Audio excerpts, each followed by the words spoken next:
Head না head হয়ে যাচ্ছে, খারাপ হয়ে যাচ্ছে, মাথা নষ্ট হয়ে যাচ্ছে, আবল তাবল বকতে শুরু করেছে।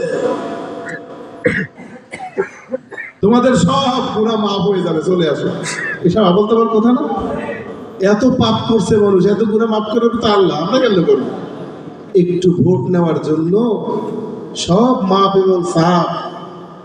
এই জাতি বড় কঠিন জাতি, সব দল ফেল, জাতির ছোট্ট ছোট্ট সন্তানরা ফেল করেনি, ভুল করেনি, তারা টেনে হিস্ট্রে নামিয়ে ফেলেছে। সুতরাং এই ধরনের কথা বলা থেকে বিরত থাকবেন। মা বোনদের প্রোগ্রামে ইদানিং কয়েক জায়গায় বাধা দেওয়া হচ্ছে।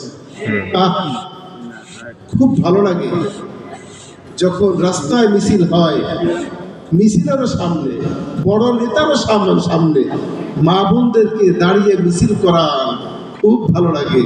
আর আমাদের মিছিল একটা জায়গায় বসে কথা বলবে, আমাদের মিটিং একটা জায়গায় বসে তালিম করবে, সেটাও আপনাদের সহ্য হয় না। এসব কালচার বন্ধ করুন। বাংলাদেশের মানুষের পালস বুঝতে শুরু করুন।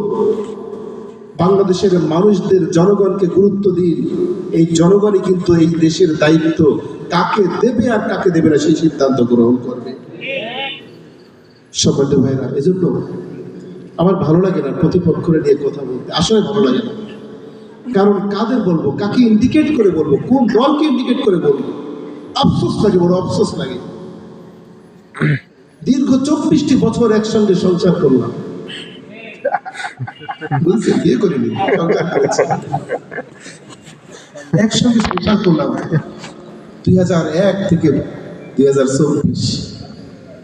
একসঙ্গে এমন মিছিল নাই তা করি নাই, এমন মিটিং নাই তাই করি নাই, এমন হরতাল নাই তাই পালন করি নাই, এমন অবরোধ নাই তাই করি নাই, বাতিলকে মোকাবেলা করার জন্য এমন কাজ নাই